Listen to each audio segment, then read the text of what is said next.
aconteceu ali em Teta? Aconteceu que começou, então, a surgir diversas guerras por domínio entre essas raças, né? E aí, vejam, ó, sabe o nazismo que aconteceu aqui na Terra?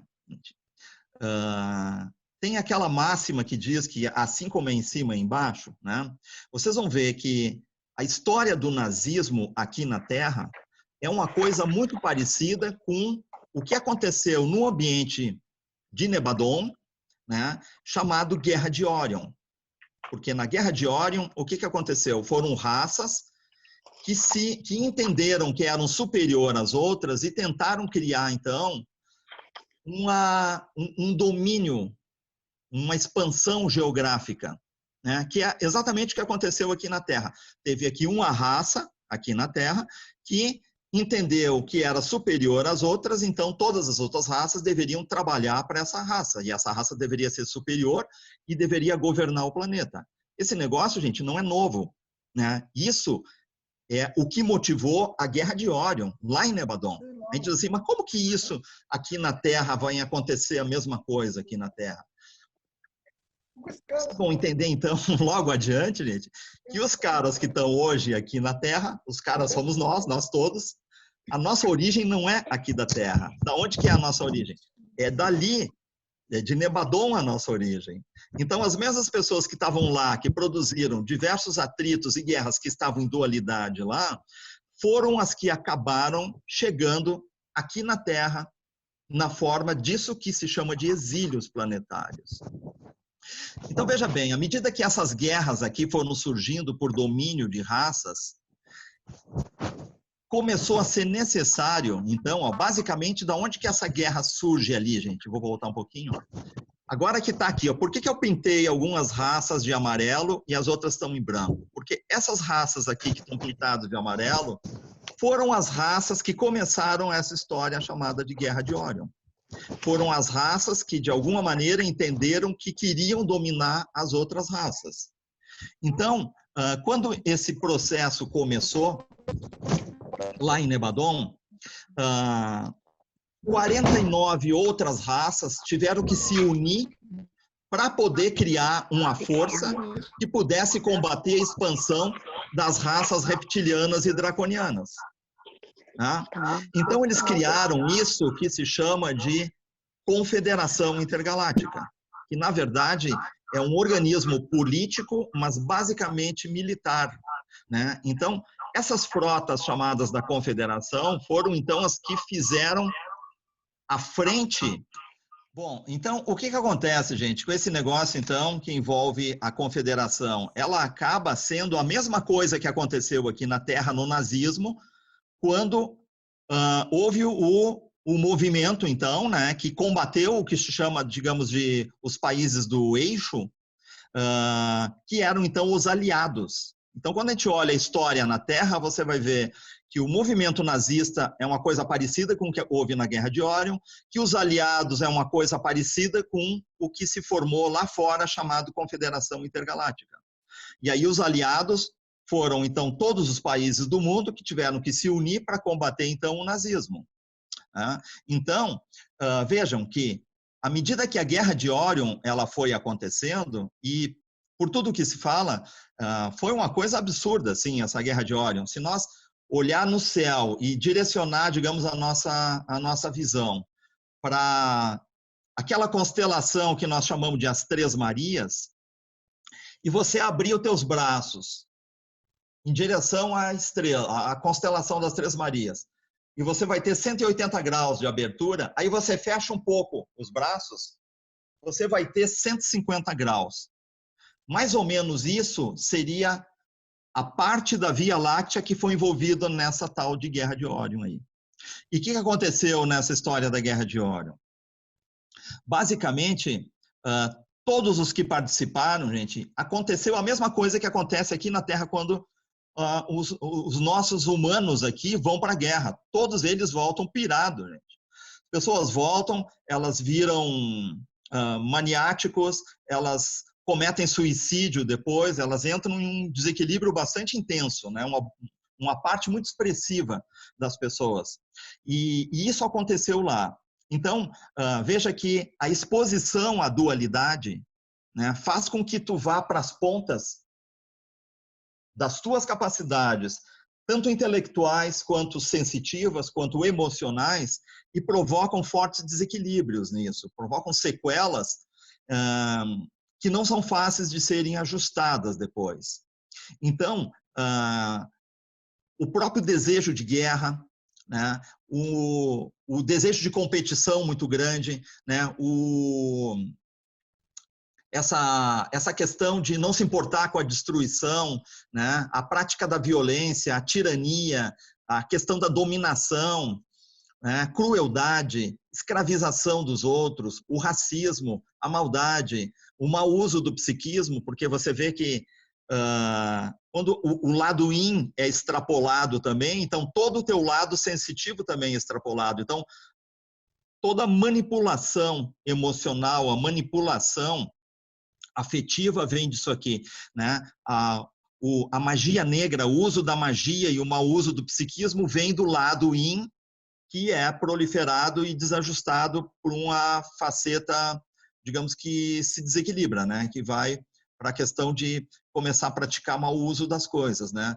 O desejo de poder a qualquer preço, o mau uso da inteligência, o mau uso da tecnologia, o desrespeito à liberdade, desvalorização da vida, as clonagens e manipulações genéticas feitas de formas irresponsáveis. Então, eu estou botando aqui, gente, somente uma pequena listinha do que seres em estado de dualidade pode gerar de desequilíbrios, né? E aí, uma vez que a Guerra de Órion se desencadeou lá, logo depois que ela foi contida pela Confederação Intergaláctica, isto aqui originou o que as histórias falam e as fontes que eu consigo acessar mostram é que teve 200 bilhões de seres que foram aprisionados. Seriam 200 bilhões, vejam que a Terra tem 7 bilhões e meio, eu acho agora, de pessoas vivendo no planeta.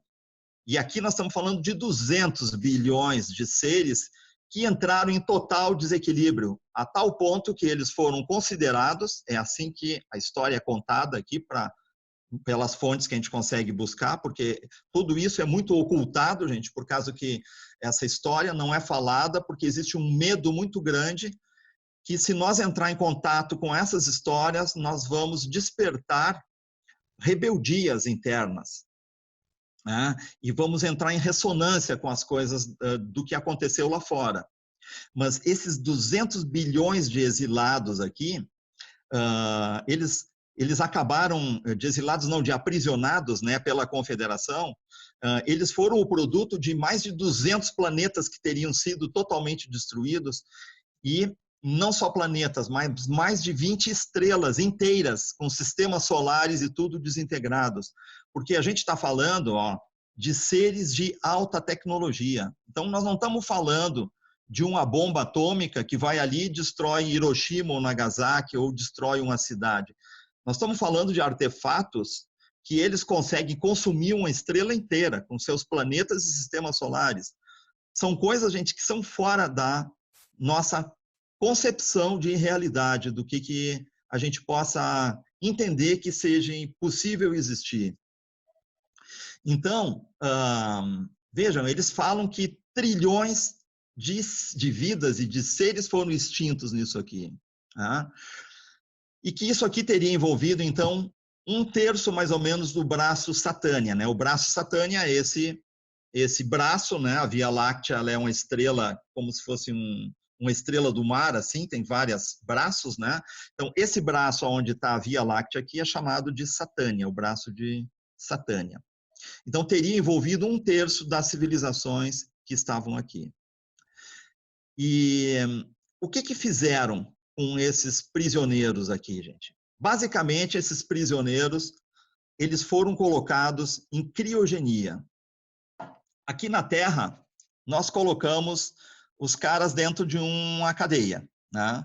Lá fora, existem outras formas que criam essas contenções.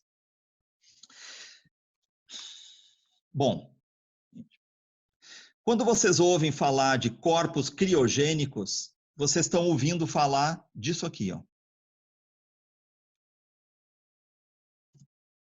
Vamos adiante. A gente ouve falar de Urântia. Tá? E existe uma grande confusão entre o que é Urântia e o que é a Terra.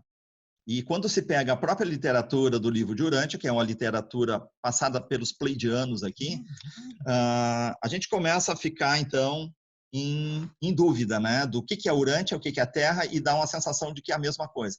Mas não é a mesma coisa, gente.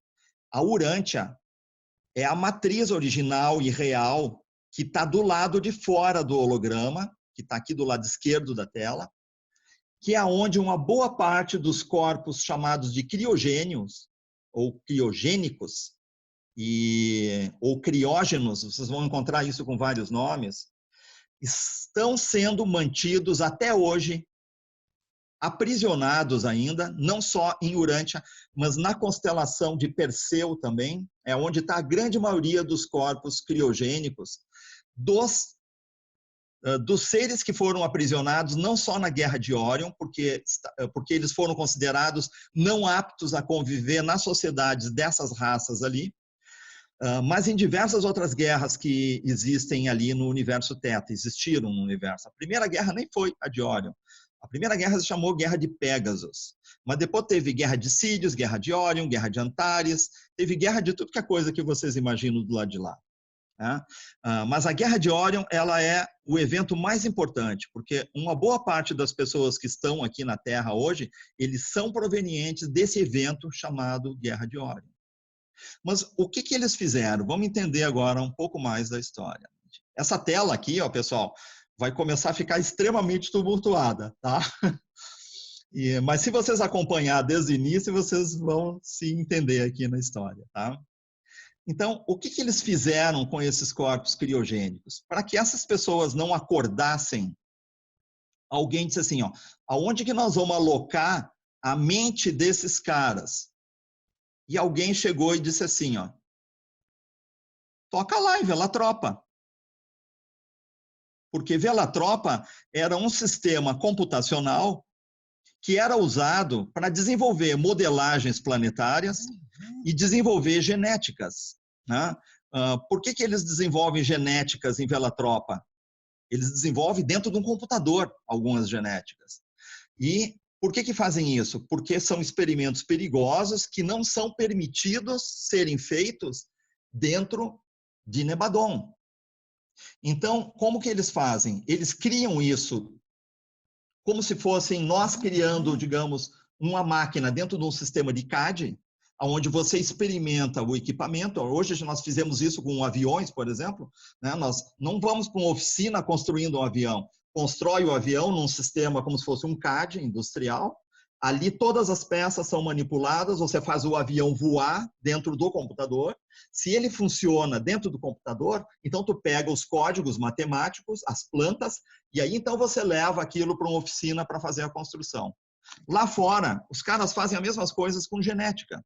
Eles entram em Velatropa e começam a criar aqui modelagens de genéticas que, na verdade, elas não são vivas, elas funcionam com inteligência artificial.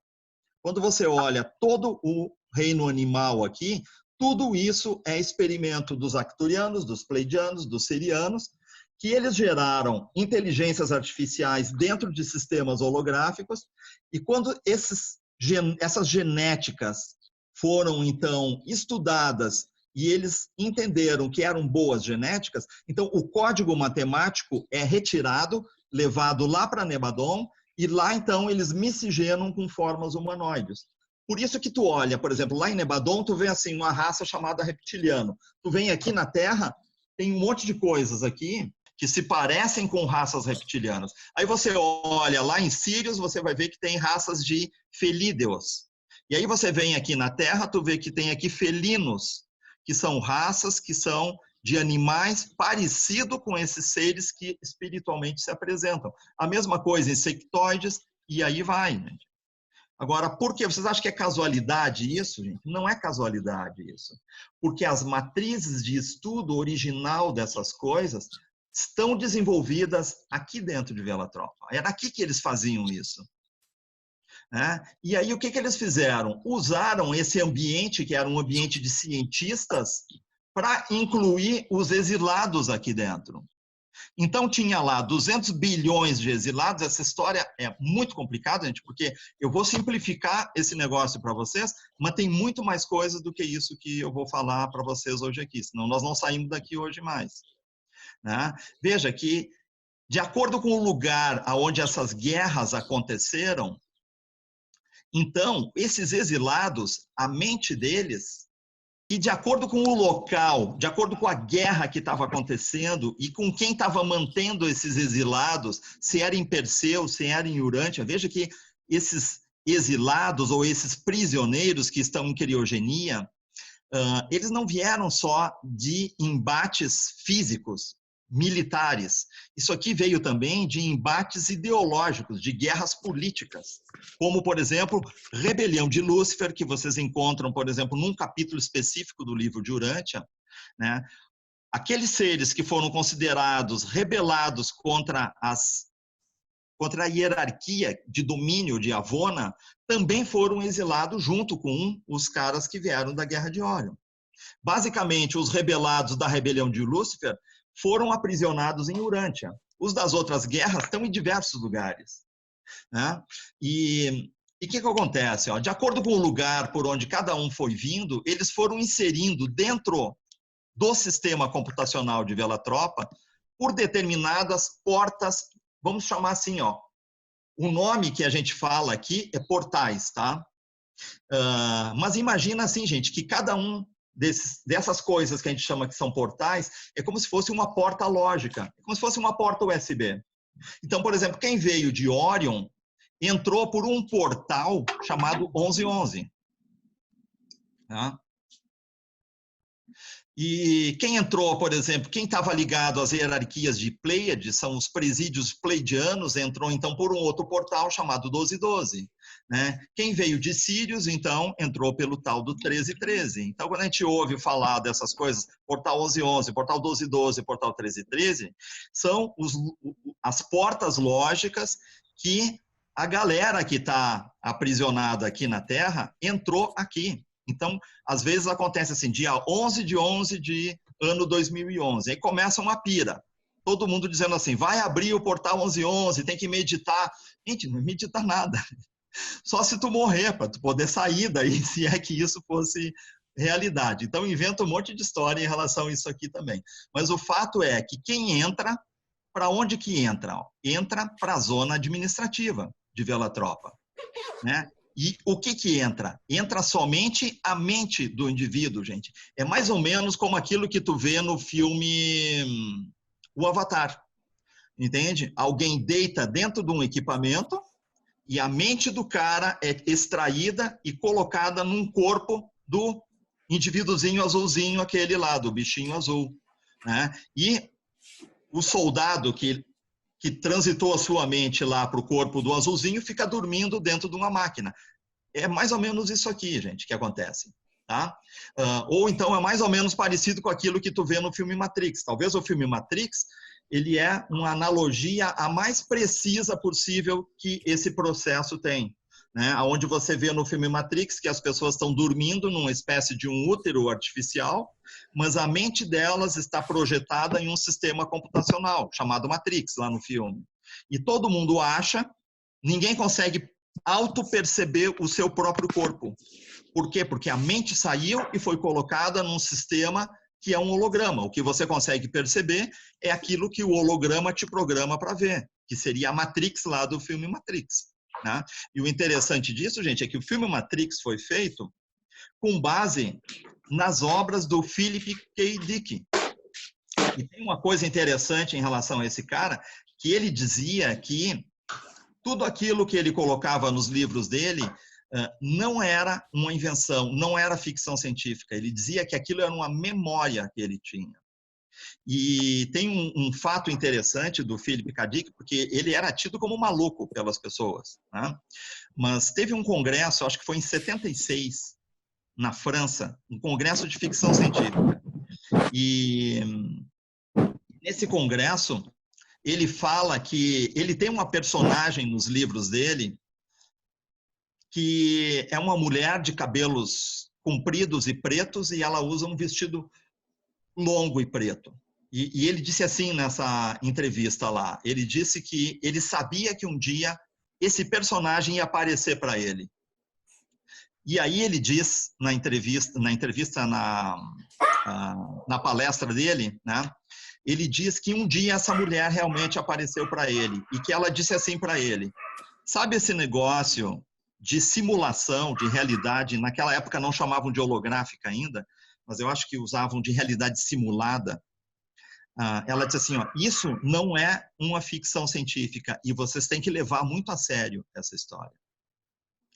E é óbvio que quando ele falou isso lá no Congresso, todo mundo se olhou, porque ele era tido como maluco, cara, né, gente? E depois, à medida que nós fomos adquirindo mais conhecimento e coisas, é exatamente mais ou menos coisas como essa que nós começamos a receber relato do mundo espiritual que compreende a nossa realidade aqui.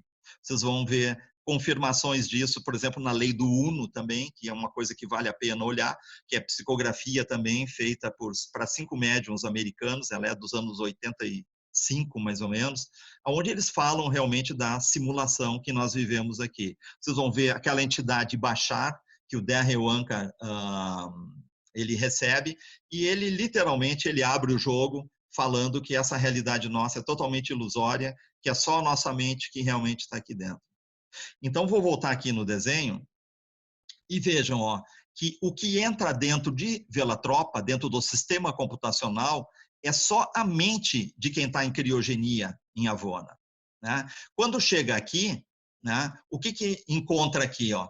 Encontra aqui estruturas, entende? Essas estruturas aqui, ó, eu vou chamar de cidades orbitais. É isso que é relatado por Chico Xavier e por diversas pessoas que se projetam no plano astral, que dizem que chegam lá e que existem locais lá, existem cidades no plano astral, né?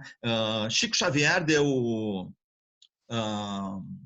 conhecimento para nós de várias aqui, né? Eu coloquei aqui o Nosso Lar, que é a mais famosa, que foi relatada, sendo que o Nosso Lar é uma cidade já de um nível high-tech e bem recente, né? E existe uma outra chamada Alvorada Nova, e existem várias colunas, Cruz Espada, e não sei o que, tem 500 locais desses aqui, né? Muitas vezes eu fiz regressões de vida passada em pessoas, e as pessoas, então, você vai até a vida passada e tu continua o processo da regressão. Você não para quando a subpersonalidade morreu. Tu continua a regressão e diz assim, vamos rememorar para onde que tu foi agora aí, depois que tu morreu. E os caras, então, eles vão e te mostram, então, relatam o que tinha, então, fora da realidade da Terra. Eles relatam a passagem deles para uma outra realidade e muitos vão para cidades como essas aqui, né, onde acabam parando em hospitais e coisas desse tipo, por causa do trauma da experiência terrena, e outros vão para umas espécies de... É como se fossem lugares que não têm estruturas tecnológicas nenhuma, são como se fossem ilhas paradisíacas, assim. São locais de passagem, onde, então, quem está encarnando fica provisoriamente ali e depois eles, pum, inserem numa outra encarnação aqui, né?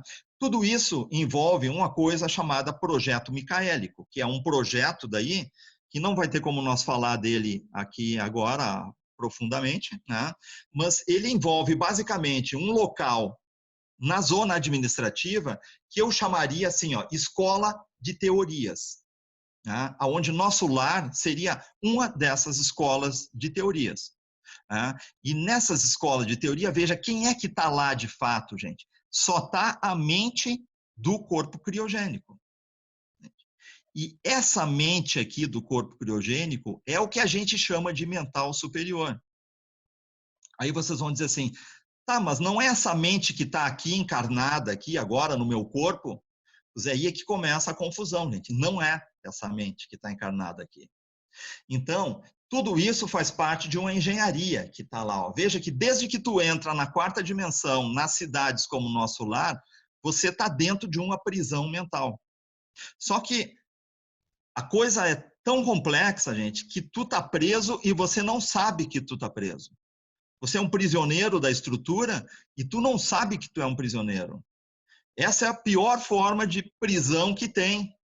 porque você acha que tu é livre, entendeu? Então, o que compreende o projeto micaélico? O projeto micaélico foi uma intervenção desse ser que está mencionado no livro de Urântia, chamado Mit-Hanel, ou Mika, né? Onde ele faz uma intervenção junto com a confederação, pedindo para buscar uma recuperação dos exilados que saíram dessas grandes guerras. Então, eles entraram aqui dentro de Vela Tropa e criaram um projeto que seria, então, um projeto de uma tentativa de restabelecer a dualidade, ou o equilíbrio da dualidade dos seres que vieram das grandes guerras e da rebelião de Lúcifer e de diversos outros eventos políticos, porque essa história, gente, é uma lambança muito grande. Quanto mais tu fuça nisso, você vai ver que não é uma coisa perfeitinha, que teve um monte de, digamos, de questões políticas entre essas raças e essas federações, que inclusive trouxeram para esses exílios quem nem era para estar aqui também. Então, e por isso que não tem também muita abertura espiritual sobre esses assuntos aí. Então, o que compreende aqui, ó, essa questão do projeto micaélico? Ele compreende assim, ó, os exilados entram, eles ficam nas cidades orbitais e recebem uma instrução, uma orientação, é uma escola, entende? Depois de um tempo que o indivíduo está lá, eles fazem o seguinte, ó, existem computadores dentro desses locais. Gente. E aí é que começa a loucurada. Gente. São computadores, são equipamentos que estão feitos dentro de uma realidade que ela nem física é. Mas para quem entra, ela é como se física fosse. Então, dentro do nosso lar, existem máquinas também, são computadores. Eles estão dentro de uma das pontas da estrela, que nosso lar tem o formato de um hexagrama, uma estrela de 6 pontas, tem uma dessas pontinhas ali que eles chamam do Ministério da Reencarnação. Tá? E ali tem, então, um prédio high-tech, que o André Luiz relata isso no livro Nosso Lar. Ele fica tão impressionado com aquilo que ele, em mais de uma parte do livro, ele vai até esse lugar e ele fica na frente desse prédio, olhando e observando o que acontece lá. E aí, as pessoas que chegam na hora de encarnar na Terra, então elas são levadas para esse prédio. E lá nesse prédio, então, vão os amigos das pessoas, se despedem da pessoa, tá? E a pessoa entra naquele edifício, um edifício high-tech. E aí, para onde que ela foi? Não, ela foi encarnar na Terra. Dizem, mas como encarnar na Terra? A Terra não é um outro planeta? Não tinha que vir uma nave espacial para levar ela? Ou vir um anjo, um espírito, algo assim? Não. Ela entra num prédio, um edifício. E ninguém pode entrar lá dentro. E não é falado para nenhum habitante do nosso lar o que tem lá dentro. Mas o que tem lá dentro, gente?